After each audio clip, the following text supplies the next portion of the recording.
Les saludo con la paz y la bendición de Dios. Aquí estamos nuevamente en otro video devocional mientras avanzamos de camino a la plenitud que Dios nos promete en la vida en el Espíritu. Recuerden que estamos analizando esta temporada en el tiempo que transcurre desde la celebración de la Pascua hasta la celebración del Pentecostés, y estamos tratando de descubrir aquí principios de la vida en el Espíritu que podemos entender y aplicar en nuestras vidas, de modo que cuando la plenitud del Espíritu esté sobre nosotros, sepamos movernos adecuadamente en ella. Vamos a comenzar leyendo en el Evangelio según Lucas, capítulo 24, versículos del 45 al 49. Dice así la palabra edificante de Dios. Entonces les abrió el entendimiento para que comprendieran las Escrituras. Esto es lo que está escrito, les explicó, que el Cristo padecerá y resucitará al tercer día, y en su nombre se predicará el arrepentimiento y el perdón de pecados a todas las naciones, comenzando por Jerusalén. Ustedes son testigos de estas cosas. Ahora voy a enviarles lo que ha prometido mi Padre, pero ustedes quédense en la ciudad hasta que sean revestidos del poder de lo alto.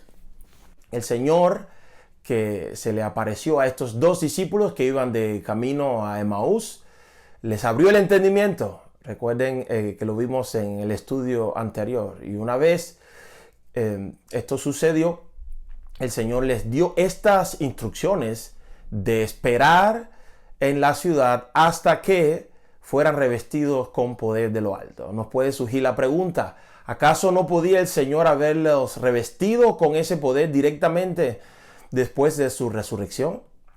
¿O directamente después de haberle abierto los ojos del corazón? Pero la respuesta es simple. Dios siempre actúa en sus tiempos y nunca fuera de ellos. Entonces era muy importante que estos discípulos entendieran unos principios aplicativos a sus vidas y sobre todo necesarios para una correcta actitud dentro del reino de Dios, que también quiere mostrarnos a nosotros hoy. Y como siempre, nos vamos a estar valiendo de la historia del pueblo de Dios, cómo en Israel sucedieron estas cosas. Vamos a estarnos valiendo de la historia del Mesías, de la vida de nuestro Señor, y vamos a estar terminando en la vida espiritual y práctica nosotros hoy, que podemos aplicar. Sin más, vamos a ir a la historia. La aplicación en la historia le vamos a llamar hoy de Mará a Elim.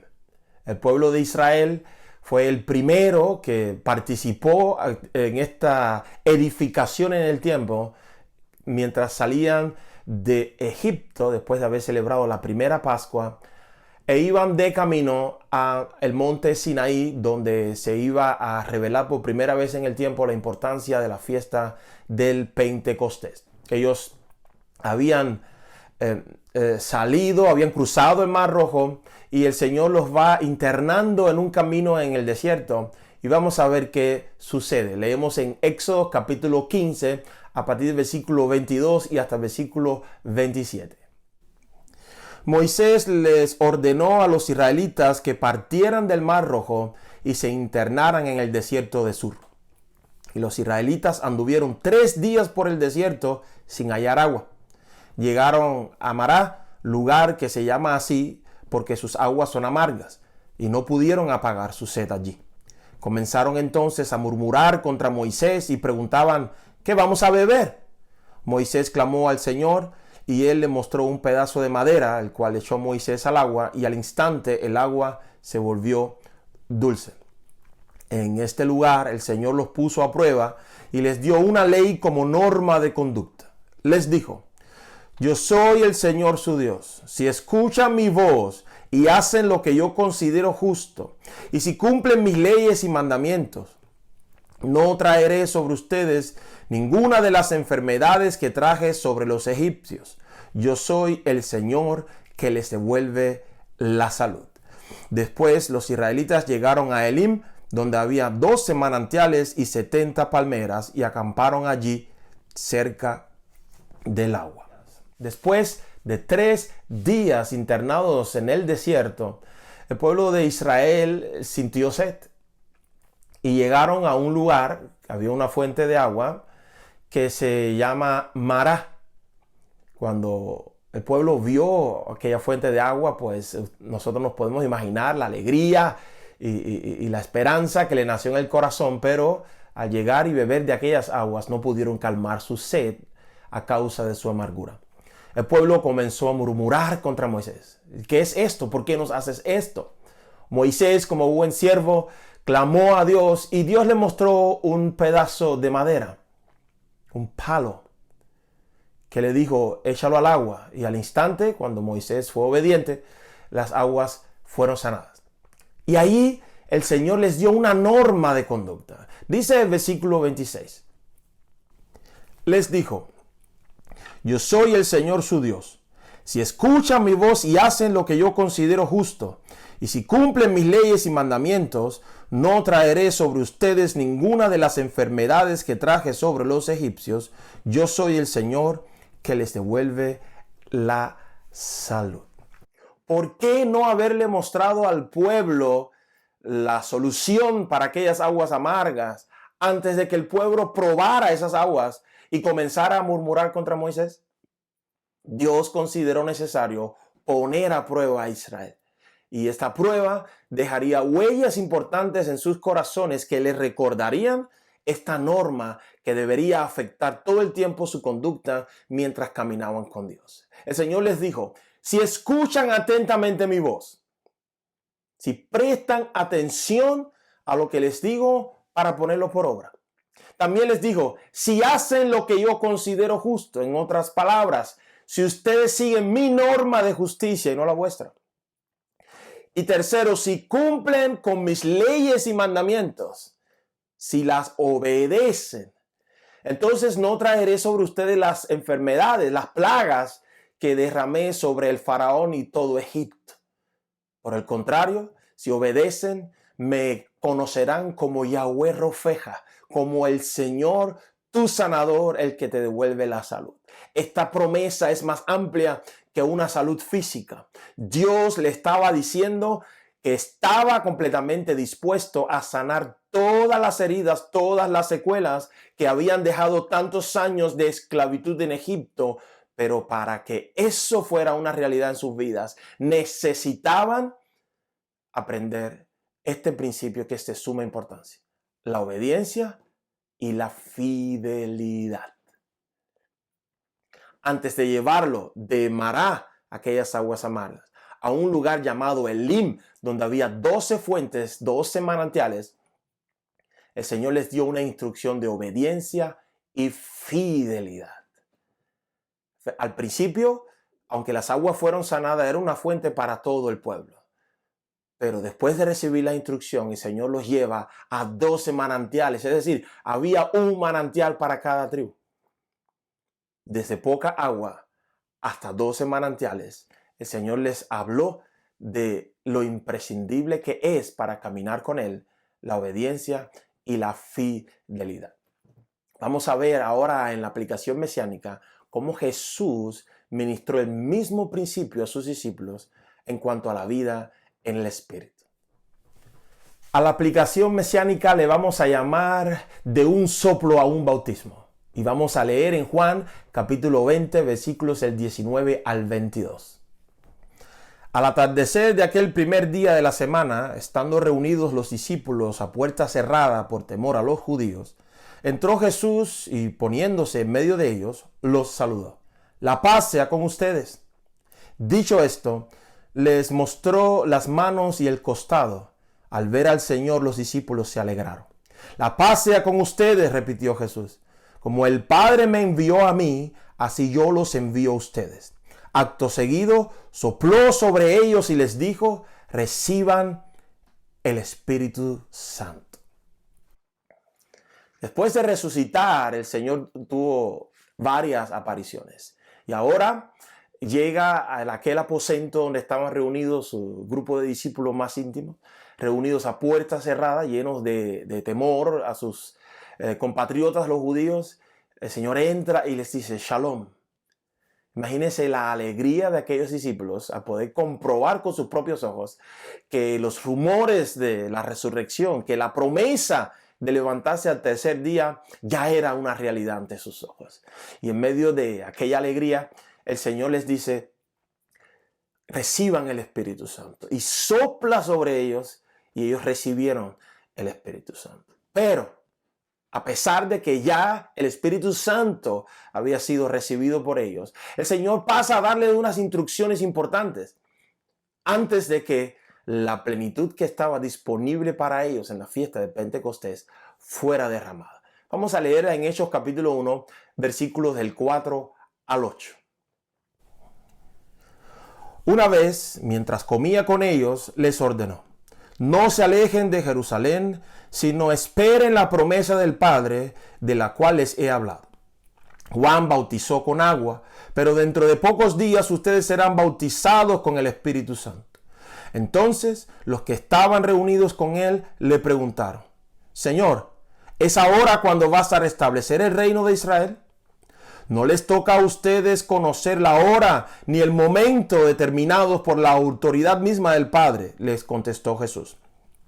Pero cuando venga el Espíritu Santo sobre ustedes, recibirán poder y serán mis testigos, tanto en Jerusalén como en toda Judea y Samaria y hasta los confines de la tierra. Aquel soplo inicial del Espíritu no era suficiente para que los discípulos cumplieran con aquella obra grande que el Señor les había confiado. Por eso la instrucción de esperen aquí hasta que reciban la promesa. Repetimos la pregunta: ¿no podía el Señor a estos que estaban aquí llenos de alegría, que habían recibido su paz, que lo habían visto con sus ojos, haberlos llenado, bautizado con el Espíritu Santo y enviarlos afuera? La respuesta es la misma. Dios nunca actúa fuera de sus tiempos. Así que entre aquel soplo inicial y el bautismo con el Espíritu, los discípulos del Mesías reciben también instrucciones relacionadas con este mismo principio de obediencia y fidelidad. Les dice: no se alejen hasta que reciban la promesa. No salgan, no vayan a cumplir lo que ya saben que tienen que hacer hasta que reciban la promesa. No se adelanten a los tiempos de Dios. Esperen. Les dijo: esperen hasta que sean bautizados con el Espíritu Santo. Ya soplé sobre ustedes el Espíritu, pero necesitan ser bautizados. No busquen el tiempo que ustedes quieren, sino busquen el propósito del tiempo en el cual Dios los ha ubicado a ustedes. Ellos estaban interesados por conocer el tiempo de la restauración del reino de Israel. Pero el Señor les dijo: lo importante aquí es entender que el poder de Dios va a ser derramado sobre ustedes, porque ustedes tienen que salir a serme testigos en las naciones. Y aún esta fase del testimonio después de la plenitud del Espíritu llevaba un orden. Primero en Jerusalén, después en Judea, después Samaria y hasta el fin del mundo. Estos discípulos directos del Mesías fueron instruidos en el mismo principio: obediencia y fidelidad. Y por último, la aplicación espiritual y práctica, la vitamina que Dios quiere derramar hoy en sus vidas, en mi vida, y le vamos a llamar de saciar la sed hasta fluir en ríos de agua viva. Leemos en Juan capítulo 7, versículo del 37 al 39. En el último día, el más solemne de la fiesta, Jesús se puso de pie y exclamó: si alguno tiene sed, que venga a mí y beba. De aquel que cree en mí, como dice la Escritura, brotarán ríos de agua viva. Con esto se refería al Espíritu que habrían de recibir más tarde los que creyeran en él. Hasta este momento, el Espíritu no había sido dado porque Jesús no había sido glorificado todavía. Así como Dios sacó a Israel de la esclavitud de Egipto, así Dios nos sacó a nosotros de la esclavitud de este mundo. Y así como inicialmente en la historia que vimos en Mará, Dios primero calmó su sed y luego los llevó a 12 manantiales, así Dios, cuando entramos en su reino, Él sacia nuestra sed de vida, sellándonos con su Espíritu. Pero hay una plenitud de la vida en el Espíritu de Dios que está prometida para todo aquel que cree en el Mesías. Y de camino hasta allá es importante que nosotros aprendamos el mismo principio de fidelidad y obediencia a la palabra del Todopoderoso. El plan de Dios es que de tu corazón, que de mi corazón, su espíritu fluya como un río de agua viva. El plan de Dios diseñado perfectamente es que tú y yo seamos fuentes que no solamente han sido saciadas por Dios, sino tienen la capacidad ahora de saciar a otras personas. De eso tratamos la plenitud del Espíritu. No es algo personal, es algo que empieza en mí, pero que brota y ministra y fluye y bendice a las personas que están a nuestro alrededor. Y para eso, para que nosotros podamos movernos adecuadamente dentro del reino de los cielos, es importante que tú y yo nunca nos olvidemos cuán decisivo es que seamos obedientes y fieles a la palabra de Dios. La desobediencia y la infidelidad a la palabra del Señor apagan, estorban, molestan al fluir de este río en nosotros. Cuando nosotros faltamos a la obediencia, faltamos al amor. Cuando faltamos a la fidelidad, faltamos al amor de Dios. Y estas cosas siempre estorbarán que nosotros vivamos con toda libertad en la plenitud de vida del Espíritu, la plenitud que está a nuestra disposición gracias a la justicia de Dios revelada en Cristo Jesús. Por el contrario, siempre que tú y yo caminemos en obediencia y fidelidad a la palabra del Eterno, estas cosas provocarán que el río que ya está dentro de nosotros fluya y sea un manantial que brota para bendecir y ministrar, saciar la sed y restaurar no solamente nuestras vidas, sino las vidas de los que están a nuestro alrededor. Amado, el Señor que nos devuelve la salud quiere devolvernos una salud integral. El Señor quiere sanar todas las secuelas que la esclavitud del mundo ha dejado en nuestros corazones y en nuestras mentes. Y este proceso de restauración tiene que estar marcado por tu obediencia, por mi obediencia, por nuestra fidelidad a las palabras del Dios Todopoderoso. La aplicación de este principio de obediencia y fidelidad nos conducirán a esta fuente de vida que Dios conectó con su palabra. Terminamos leyendo en el Salmo capítulo 1, el primer Salmo, los 3 primeros versículos. Esta es la declaración del salmista inspirado por el Espíritu de Dios. Dichoso el hombre que no sigue el consejo de los malvados, ni se detiene en la senda de los pecadores, ni cultiva la amistad de los blasfemos, sino que en la ley del Señor se deleita y día y noche medita en ella. Es como el árbol plantado a la orilla de un río, que cuando llega su tiempo da fruto y sus hojas jamás se marchitan. Todo cuanto hace prospera. Amén. Sí, el Señor quiere que nuestras vidas sean prósperas en todo lo que emprendamos. El Señor quiere que estemos siempre vigorosos y dando mucho fruto, porque cuando damos mucho fruto, Él es glorificado. Amados, de camino a la plenitud, nunca te olvides de la obediencia y de la fidelidad a la palabra del Señor. Que Él te bendiga y te guarde, que el Dios Todopoderoso haga resplandecer su rostro sobre ti, tenga de ti misericordia, que el Dios de Israel, Padre de nuestro Señor Jesucristo, te mire con agrado y ponga en ti su poderosa paz. Shalom.